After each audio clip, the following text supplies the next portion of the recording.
I'm at 7:59. This is hella ASMR. Are you guys getting this? How about this angle? What's up, guys? I'm Coulson, and this is an epically weird but true day with me on set.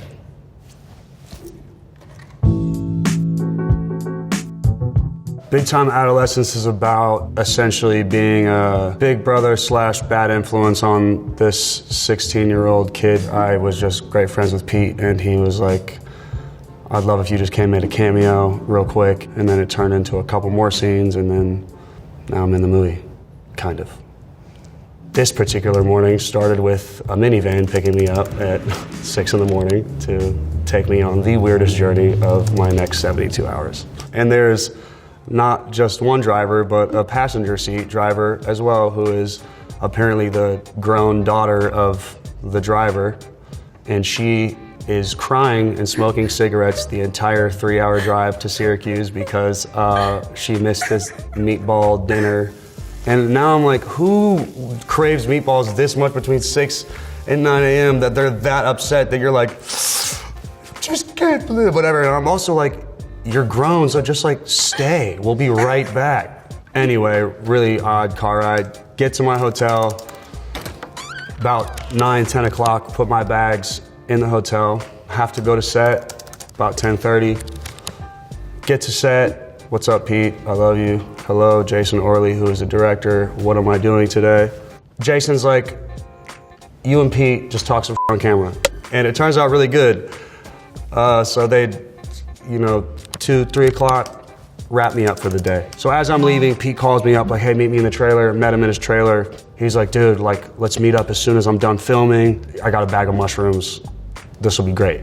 And I was like, oh, well, I'll just take a mushroom or two, and by the time you get off work, you join me, whatever. Bam, so take a couple, and I go to the mall, because I have the day off. So I go to the mall, and they start to kick in when I'm walking around, and I see a comic store. I love comics, I love graphic novels.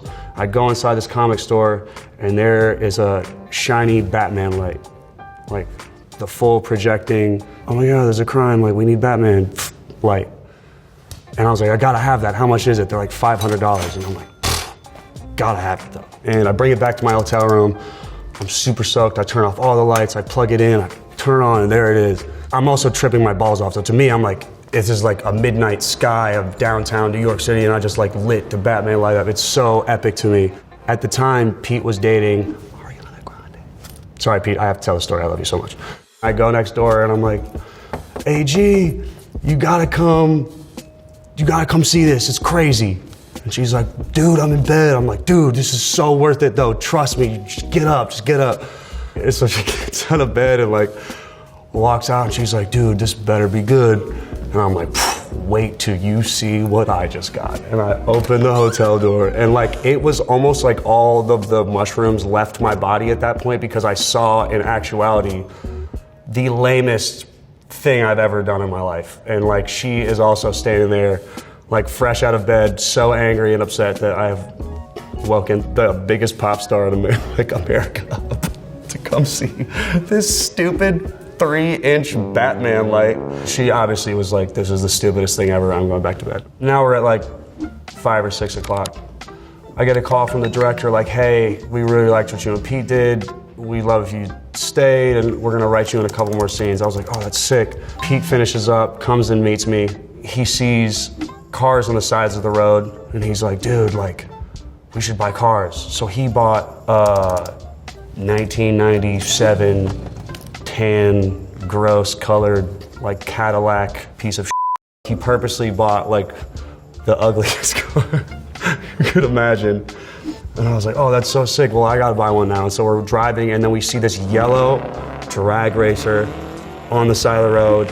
I pull over, I'm like, I gotta have it. Like, how much is it? They're like $8,000. I'm like, bet. So I pay it. They're like, you can't drive this car for more than 15 minutes at a time because it's like a drag racing engine. So like, it will overheat and yeah, the car will explode, whatever. So I was like, all right, bet. So me and Pete get in it, immediately start driving 200 miles an hour. Get back to the hotel with our new cars, park our cars. It's like 9 p.m. I remember like, oh my God, I have this song that I'm trying to shoot a video for that I have to put out next week. I gotta shoot this while I'm out here if I'm gonna stay another day or whatever. So I call one of my camera guys.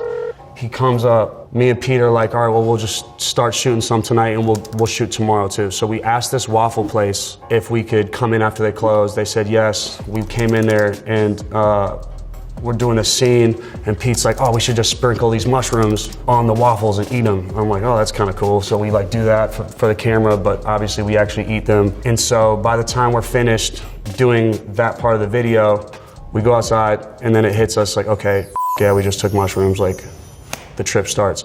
I also at this comic book store bought 2 lightsabers and I also brought these lightsabers with me to the waffle place. So in the middle of the street, me and Pete got in a big lightsaber battle. All of this is on camera in a video called Loco, by the way, because it sounds like bullshit, but it's all there. We went back to the hotel. This was around 1 in the morning. I have this idea like I should get in the koi pond for this video. It would be really funny. And he goes, all right, great, I'm gonna distract the guy. And he goes, I need milk for my cereal. And the guy's like, well, we don't have any milk here. He's like, do you have any milk in this hotel at all? He's like, I think I got some milk in a fridge in this other room. So he goes and gets the milk, and while he gets the milk, I take my pants off and my shirt off, and I hop in this koi pond in my boxers with this stupid umbrella, and I'm like trying to hide under the umbrella from this guy before he comes back to get this shot. And the guy catches us immediately because the milk was like 5 steps away. What a weird way to distract him. I'm like, milk, what are you doing? So he's like, get out. So we were running down the hallway. We get in the room, and we thought it was the best idea ever at the time if we went and woke the director up. We were like, this is hilarious. Like, we should just go wake the director up. This is like 4:55 in the morning. I'm like, knock on his door. As soon as he opened the door, like, everything stopped being funny to me, and I was like, oh my God, I'm so sorry. He answered, and he was like, guys, I have a pregnant wife. They're sleeping. So like we just did like the walk of shame back to our hotel room. Like that was the worst idea ever, man. Like dang, like this is now like 5:10. Went to sleep for a couple hours. Woke up at 9:10 to continue filming.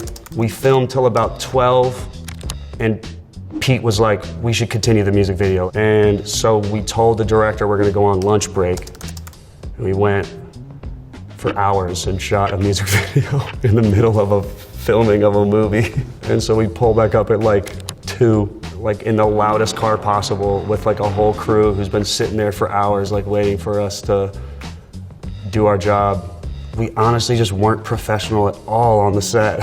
I was like really proud in the aftermath, but during it I was like, this movie's never coming out. I don't know how the movie turned out to be so good, but that's everything I do in a day, kind of.